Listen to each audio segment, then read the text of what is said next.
After wrapping up his two-day stay in Indonesia, South Korean President Moon Jae-in is in Vietnam today for the annual APEC Economic Leaders Meeting. Our Chief Blue House correspondent Moon Connyoung is travelling with the President and she joins us live from Danang.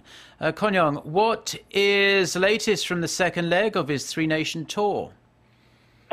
Well, hi, Mark. First off, the two-day-long Asia-Pacific Economic Cooperation Leaders meeting here in Danang is quickly coming to a close with the second of the two main group discussion sessions between leaders of the 21 member economies concluding just a while ago. And we're learning just now that they have adopted a joint statement for this year dubbed the Danang Delcaration.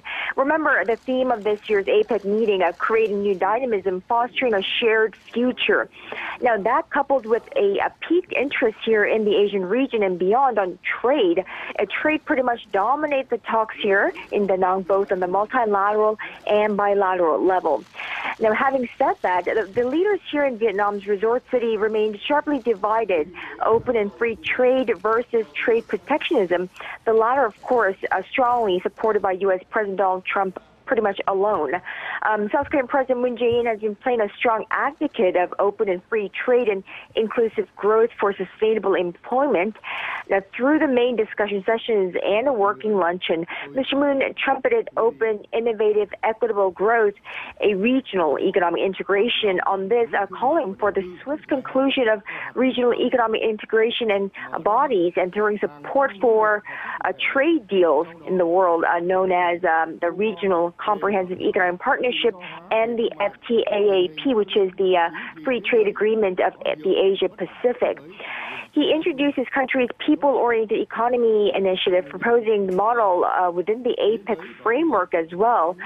He asserted that such an initiative facilitated by regional economic bodies like the ones he proposed is the only way for the entire region to prosper and create more quality jobs in the digital age, the era of the fourth industrial revolution. Now, the Danang Declaration adopted just moments ago embraces many of these ideas, declaring the following five for the APEC member nations: innovative growth, inclusive and sustainable development, new momentum for regional economic integration, boost for competitive edge and innovation for small and medium-sized businesses, sustainable agriculture and food security in the face of climate change, and creating a shared future for the entire region. So yes, it certainly appears that the collective direction forward for leaders of the APEC is free trade and economic integration. Mark? And Connyoung, multilateral summits like APEC are also often used by many leaders as a venue for sideline meetings. We know there is a South Korea-China summit put together the last minute there in Danang. Absolutely. The South Korean president has a series of one-on-ones lined up on the margins of both the APEC here and the upcoming ASEAN and related summits in the Philippines next week. But the highlight of President Moon's bilaterals is his face-to-face talks with Chinese President Xi Jinping later this evening, happening within the next few hours, I can tell you that. It will be interesting to see their interaction, the first since the two countries decided to end a year-long standoff over a diplomatic tension over a deployment of a U.S. deployment of an anti-missile system in South Korea.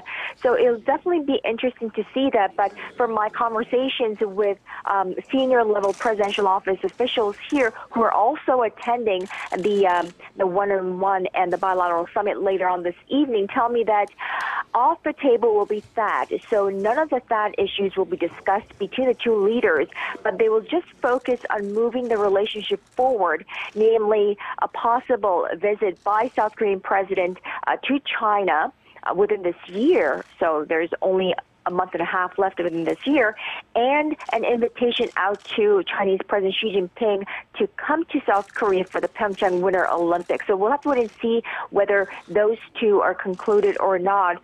And but it will be definitely interesting to see, as what happens between the two countries will surely have a profound impact on other regional issues here in the Asia-Pacific region, including North Korea. Mark?